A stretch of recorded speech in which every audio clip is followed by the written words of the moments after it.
là, ça enregistre. Alors, je vais simplement dire qu'on est au salon actionnariat, etc. Puis je vous laisse la parole. Donc bonjour à tous, nous sommes ici au salon actionnariat sur le stand de F2IC, c'est ça, avec son responsable, en tout cas représentant. Je vais vous laisser vous présenter et nous présenter également le but de cette association. Alors bonjour, je m'appelle Aldo Sicurani, je suis le secrétaire général de la Fédération des investisseurs individuels et des clubs d'investissement, qui est une association qui a été créée sous un autre nom en décembre 1968, qui s'appelait à l'origine l'Association nationale des clubs d'investissement, et qui était en fait une association dont le but était de développer la pratique des marchés financiers par le biais des clubs d'investissement. D'accord. Alors, sur quoi ça se base un club d'investissement? Alors, comme son nom l'indique, c'est une association qui permet de se regrouper pour investir ensemble plutôt que d'investir chacun dans son coin. Donc, quelles sont les spécificités qui permettent ce travail en commun, c'est-à-dire comment ça s'organise, etc. Quels sont les avantages et peut-être, alors je suppose que ce n'est pas à vous de mettre ça en avant, mais quelles sont peut-être les difficultés par rapport à un trader individuel? Alors, un club d'investissement, c'est un groupe de personnes. Ce n'est pas une association, c'est un groupe de personnes qui gèrent en commun un compte titre qu'ils détiennent en indivision. Donc, il n'y a pas besoin d'avoir des formalités particulières auprès d'une préfecture. Donc, c'est vraiment très simple. La difficulté, c'est de pouvoir trouver un intermédiaire financier, une banque ou un courtier en ligne, qui va accepter d'ouvrir un compte commun à un groupe de personnes. Ces personnes, ensuite, une fois qu'elles ont créé le club, en général, mettent quelques centaines d'euros chacun pour démarrer.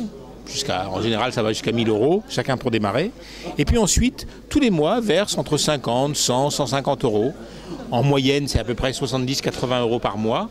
Et ils se réunissent régulièrement pour discuter et décider de la politique d'investissement du club.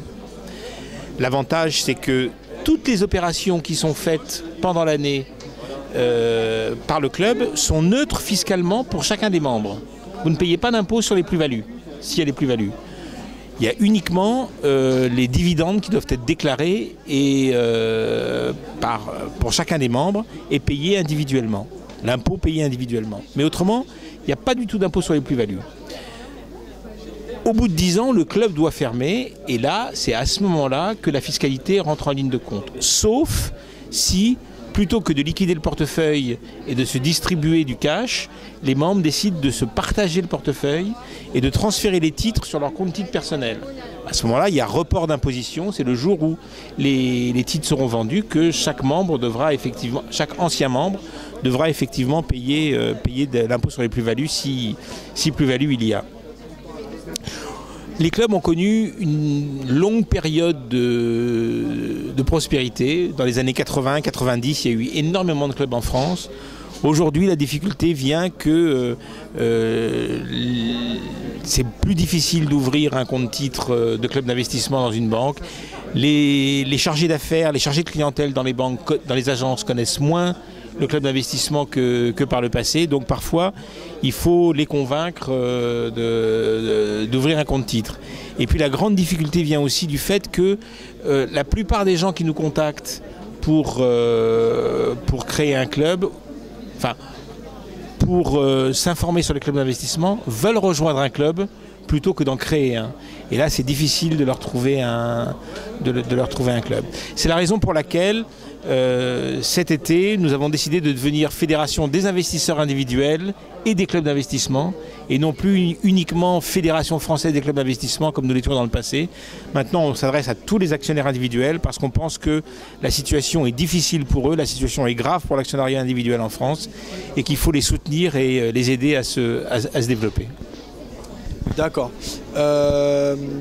Un mot à propos de la fiscalité que vous avez soulevée. Donc on a bien compris l'idée, hein, c'est-à-dire se réunir 10 ans en ajoutant au fur et à mesure du capital, et au bout de ces 10 années récupérer des plus-values éventuelles, ce qui est le but. Au niveau fiscalité, une fois que ce cash est redistribué, si c'est fait, comment ça se passe? C'est spécifique, je suppose que ça évolue aussi au fur et à mesure. Alors, c'est exactement comme les autres actionnaires individuels. Imaginons par exemple que vous ayez un club qui au bout de 10 ans a amassé 100 000 euros, et il a un actif de 100 000 euros, et qui est 10 membres. Chaque membre, pour peu qu'ils aient fait exactement tous les mêmes versements, chaque membre a une quote-part de 10 000 euros sur l'actif du club. Si c'est 10 000 euros, imaginons qu'il y ait sur ces 10 000 euros 6 000 euros de versement et 4 000 euros de plus-value. Au moment de la dissolution du club, le membre va recevoir 10 000 euros et il va devoir cette année-là déclarer 4 000 euros de plus-value qui vont s'ajouter aux autres opérations qu'il a pu faire par ailleurs dans l'année sur son compte titre personnel.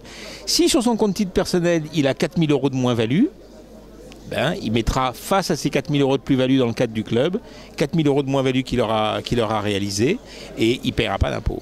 Mais si il a par ailleurs des plus-values, les plus-values du club vont s'ajouter à ses plus-values personnelles et il devra payer exactement la même fiscalité que classique et personnel. Voilà. Comme je vous l'ai dit, il a une option pour échapper à l'impôt sur les plus-values, c'est qu'ils peuvent transférer les titres du compte titre du club sur son compte titre personnel. Et à ce moment-là, c'est le jour où il vendra effectivement les titres à titre personnel qui sera imposé. Ok. Alors, sur quel marché vous intervenez? C'est uniquement sur le marché français ou vous pouvez également vous intéresser à d'autres types de marchés? Et est-ce que c'est uniquement sur les actions? Alors, il n'y a pratiquement pas d'exclusion. Un club d'investissement peut investir sur tout, même sur du non-coté. La seule chose qu'il ne peut pas faire, c'est investir sur les matières premières, sur l'or, sur les devises, en direct. Alors, depuis que cette interdiction a été mise en place il y a un peu plus de 40 ans, maintenant il y a des produits dérivés, des produits type tracker qui permettent d'agir sur les matières premières ou sur les devises. Comme ce sont des produits cotés, les clubs d'investissement y ont accès. Ils sont indexés sur les sous-jacents tels l'or, tels les matières premières. Absolument. Absolument. En revanche, les clubs d'investissement sont limités sur les produits à effet de levier, type options, certificats, turbo, varant. Cela dit, il y a une limite. Cette limite correspond à 10% des transactions annuelles. Par exemple, si un club d'investissement fait pour 200 000 euros de transactions dans l'année, ils pourront faire que 20 000 euros de dérivés, ce qui est beaucoup. Il n'y a pas beaucoup de clubs qui le font. Et autrement, il n'y a aucune limite géographique. Un club peut acheter des actions russes ou mexicaines. Il n'y a absolument aucun problème. D'accord, ok. Alors, donc là pour bien comprendre, un club, c'est combien de personnes au maximum? Oui, et au minimum et au maximum, un club? Alors, un club, c'est 5 personnes minimum, 20 personnes maximum. Et ils peuvent investir chacun au maximum 5 500 euros par an.